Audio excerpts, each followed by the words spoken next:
बिस्मिल्लाहिर्रहमानिर्रहीम। अस्सलाम वालेकुम व्यूअर्स, आप देख रहे हैं डाइनिंग। और आज हम खस्ता, क्रिस्पी और करारे बहुत ही मज़े के आलू पालक के पकोड़े बना रहे हैं। पकोड़े बनाने की सभी टिप्स आपको इस रेसिपी में मिलने वाली हैं। बहुत ही मज़ेदार। रेसिपी पसंद आए तो चैनल को सब्सक्राइब कर दें।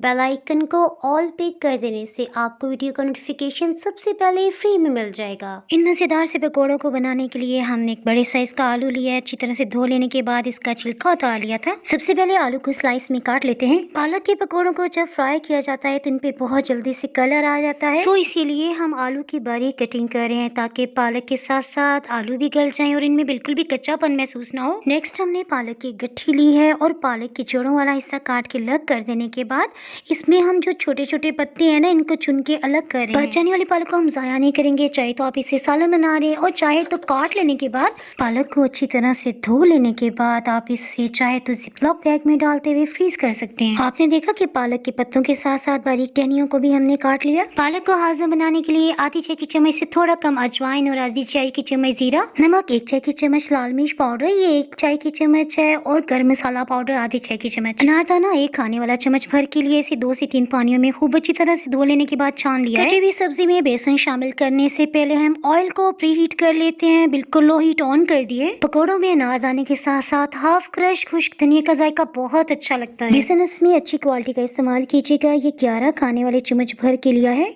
अगर आप समझते हैं कि आपके पास जो बेसन है उससे क्रिस्पी पकोड़े नहीं बनते तो आप ऐसे कीजिएगा। 9 टेबलस्पून आप बेसन डाल लें और 2 टेबलस्पून मैदा। पालक ताज़ा धुली हुई है, सो हम पानी बहुत एहतियात से शामिल कर रहे हैं। जिस कप में हमने बेसन डाला था ना, वही कप भर के मैंने पानी लिया और तकरीबन 1/4 कप ही पानी इसमें गया है। पानी थोड़ा थोड़ा और बहुत एहतियात से शामिल करें। ये देखिए, मैं आपको जूम करके दिखाती हूँ। आलू और पालक के साथ बेसन बिल्कुल चिपका हुआ है। ऑयल को चेक कर लेते हैं। हाथों को हीट महसूस हो रही है, सो पकौड़े इसमें डाल देते हैं। अभी तक हीट को लो ही रखा हुआ है। सभी पकौड़ों को डाल लेने के बाद हम हीट को लो से थोड़ा सा ज्यादा कर रहे हैं। तकरीबन 3 मिनट लगे हैं और पकौड़े खुद बहुत से ऑयल के ऊपर की सतह पे आ गए हैं। कम हीट की वजह से पकौड़े बहुत खस्ता बनेंगे। जिन पकौड़ों पे सुनहरी रंगत आ रही है उनकी साइड को चेंज कर लेते हैं। लो हीट पे पकौड़ों को फ्राई होते हुए तकरीबन 10 मिनट हो चुके हैं और देखिए इन पे अच्छी सी सुनहरी रंगत आ गई है। लो हीट पे फ्राई करने की वजह से पकौड़े 2-3 घंटे तक बिल्कुल क्रिस्पी रहेंगे। पकौड़ों को निकालते हुए फिर से बिल्कुल लो हीट हमने कर दी है।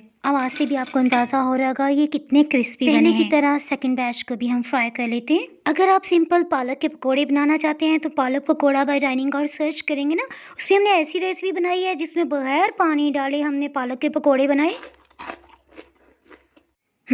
बहुत ही मज़ेदार। डाइनिंग हॉल पे आपको प्याज के चिपली कबाब के साथ साथ चिकन और मटन की भी बहुत सी रेसिपीज मिल जाएंगी। यूट्यूब पे डाइनिंग हॉल की मजीद रेसिपीज देखने के लिए नीचे आपको ब्लैक सब्सक्राइब का बटन नजर आ रहा होगा, उसे क्लिक कर दें। और अगर फेसबुक पे देख रहे हैं तो फॉलो कर सकते हैं। दुआ में याद रखें, फिर मिलेंगे किसी मजेदार सी रेसिपी या व्लॉग के साथ। उस वक्त तक के लिए अल्लाह हाफिज।